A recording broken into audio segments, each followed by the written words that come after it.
What's up, YouTube? It's the real Super Mario here, bringing you the reaction from my reaction from Monday Night Raw. Raw was alright. It wasn't as good as last week or the week before that, but it was alright though. It wasn't bad. I guess they couldn't have a week as good as last week every week, because that would be like, oh my gosh, you would have to have returns every week, and it would be insane. But this week it wasn't too bad. They have Raw was alright. They had of course it didn't start off with the Authority, which is see there's a pattern here. It's kind of like they're doing this on purpose. 'Cause every week the Authority's not there, the Raw is not as good as when the Authority is there, which is weird. But yeah, like at least when they don't start the show every week, like in the past like 4 weeks, the Authority has started the show. They've been the first segment. They've come out and they've, you know, annoyed somebody, fired somebody, pissed off somebody, and the rest of the show's been pretty good. This week, no Authority. The show was okay. It wasn't bad. It wasn't horrible, but it wasn't as good as last week. Um, well, it started off with Roman Reigns, and so this is basically the tryout. So if Roman Reigns screws this up, that's it. We probably won't be seeing him as the champion. But yeah, this is Roman Reigns' tryout period. They're gonna try him out. They're gonna put him on the mic. They're gonna make him the center of attention to see if he can take it, if he's the next one. And I mean, his promo skills they are the best in the world, but they aren't bad either. I mean, if he can work, if they give him an opportunity to work on his skills and to build up his skills and build up his confidence in front of the camera and on the mic, he can be a star. That, and if they give him some more moves, because right now he's running on fewer moves than John Cena. If you really notice it, he's got the Superman punch, he's got that the kick at the apron, and the spear. And if he has the shield with him, he has the power bomb. But other than that, he doesn't do many other moves. Um, but yeah, so this Roman Reigns trial period, it was alright. It wasn't too bad. Of course, he comes out, he does a promo about the Authority and about the match. He actually disses John Cena, which is something that that's something people do to get a cheap pop. You diss John Cena because half the crowd hates John Cena, so that's a good way to get cred with the adult fans. But he disses Cena. He comes out there. Kane comes out, and of course, he has to. The next way to get pop and credibility with the fans is use profanity. So, he calls Kane Orton's bitch. Wow. Which is not. I mean, this is the basically the buzzwords and the buzz things you do to get pops, and I mean it wasn't bad. It worked. I wanted to see Kane come down there and fight him, and I'm kind of sick of them using Kane as your average heel. You can't use him as the average heel now. The average heel is a guy you can do like, oh, he'll come down. He won't come down to the ring, or he'll stop or whatever, or he'll let security guards stop him from getting to the fight. No, Kane's a monster. He was supposed to go down there and punch Reigns in the throat, or at least try to, because he's a monster. That's what he does. He fights. But WWE has a thing with screwing over monsters. So, but yep, that was pretty good. Let me see here. Oh, they had a Goldust segment. I'm not gonna go in order because I really can't remember everything in order. But they had a Dust to Dust segment where they said they're gonna do something really weird, and I didn't see it. I don't know if it was when I went to the bathroom or something, but I didn't see what they did, so I missed that part. But Dust to Dust are awesome, awesome guys. Um, they had a tag team match, Divas tag match. It was no, actually I'm missing one. It was Brie Bella. It was two Divas matches tonight. It was Brie Bella versus everybody's favorite, what you call 'em, Alicia Fox. And then the match was supposed to be, one person would have their arm tied behind their back, or both of them would. And what happened was, oh, that's right. So it happened. Witchcom lost. Well, she didn't lose. Alicia Fox pretty much was supposed to get her hand tied behind her back. The referee ties, Bree's hand. I mean Nikki, not Bree. Nikki ties Nikki's hand, and then of course Alicia slips out and beats the crap out of Nikki, and it's pretty much a beatdown segment, courtesy of Stephanie McMahon from wherever she was. It was an okay segment. Next we had Rusev. Oh, I like what they're doing with Rusev because they're not like having Rusev be this unstoppable monster, even though he hasn't lost yet. Every match progressing has been harder and harder for him to win. Like he came from beating, killing jobbers and just crushing people and annihilating people, and then he ran into Big E and he had problems with Big E, and Big E humanized him. Big E brought Rusev down to the level where he wasn't this massive monster that was just destroying everything and anything. He actually, it looked like he was going to lose at moments, and that is something that you don't see in WWE outside of John Cena. They rarely have a moment where the guy looks like he's gonna lose, but he doesn't. But yes, they did that to Rusev. And they did that tonight with RVD. So RVD comes out and interrupts the little, Vladimir Putin promo thingy, and he loses, but it's a pretty good effort on his part. They didn't make RVD look like a pushover like they did with some other matches he was in, and he actually took it to him, And I'm kind of mad that Swagger didn't come out and jump him after the match. But Zeb Coulter did put down the challenge, so it'll probably be at Battleground. Next they had the Divas tag match. It was the Funkadactyls versus AJ and Paige. Oh, it was a pretty good match, pretty quick match. I didn't see the whole match because I had to watch it on the stream. But, of course, AJ and Paige pulled it out.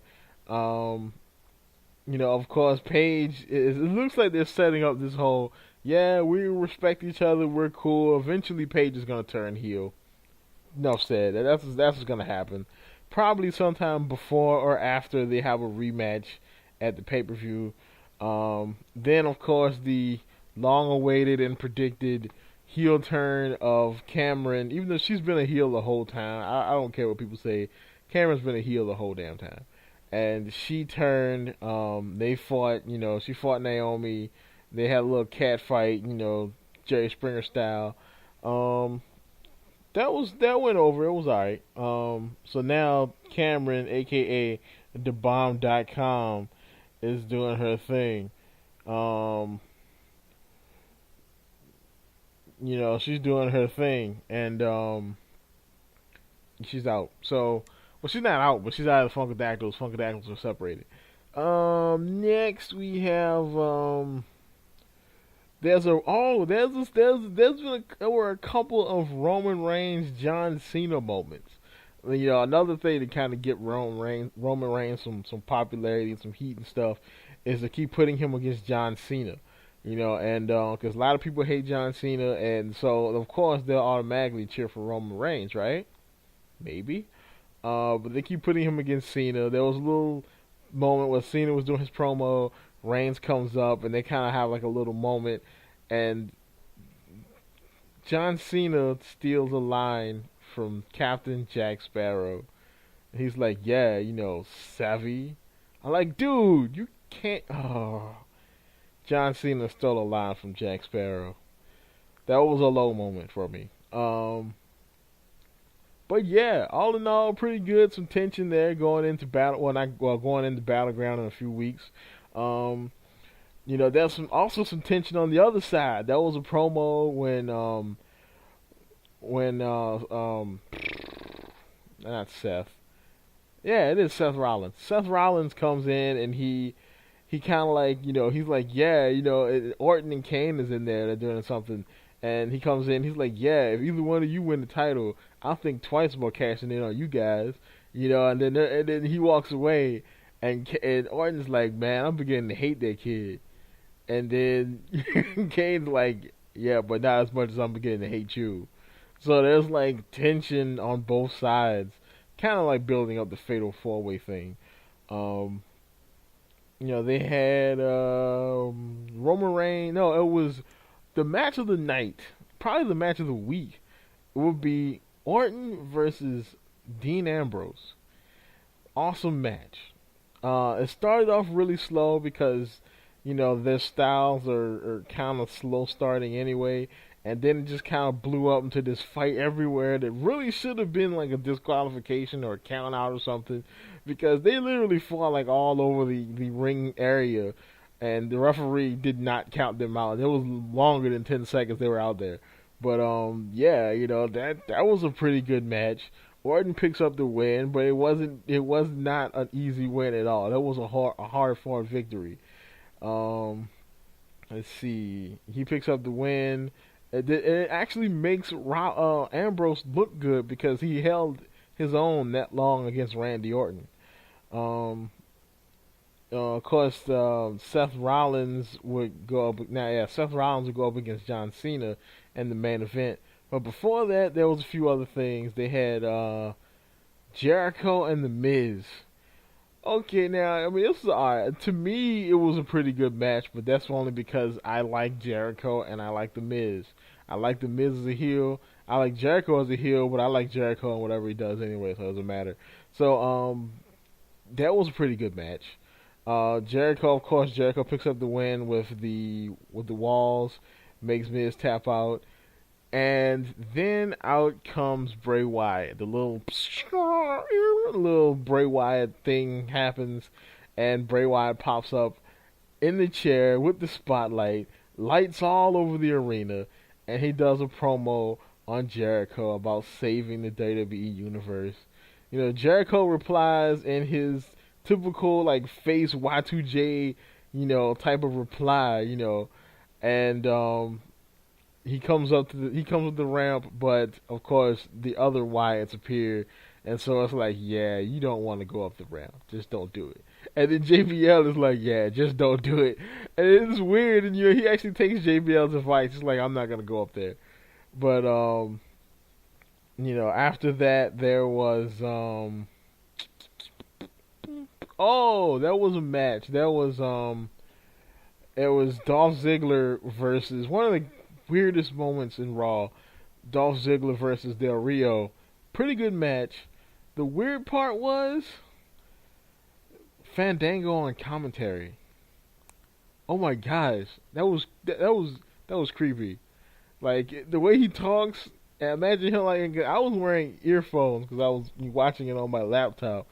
So just imagine like that directly, and he's like talking directly into your ear in this weird, slow Fandango voice. Like, yeah, it's like, yeah, that's creepy. Um, but yeah, he distracts Dolph Ziggler with hip motions, and Ziggler loses. Okay.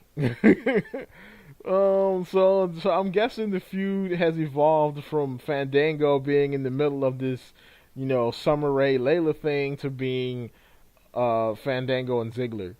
Also, I do think Fandango gets the United States title match on main event for some reason, and Del Rio won a United States Championship opportunity in the future. I doubt it's going to be at Battleground because I think they're both in the IC Battle Royal. But oh well. Let's see. Kofi beats what you call him again. Cesaro. Kofi beats Cesaro again. Kofi gets beat down again. This time, Big E comes out to save. So probably another jobber feud for Big E. Sorry about that, bro. Then on to the main event.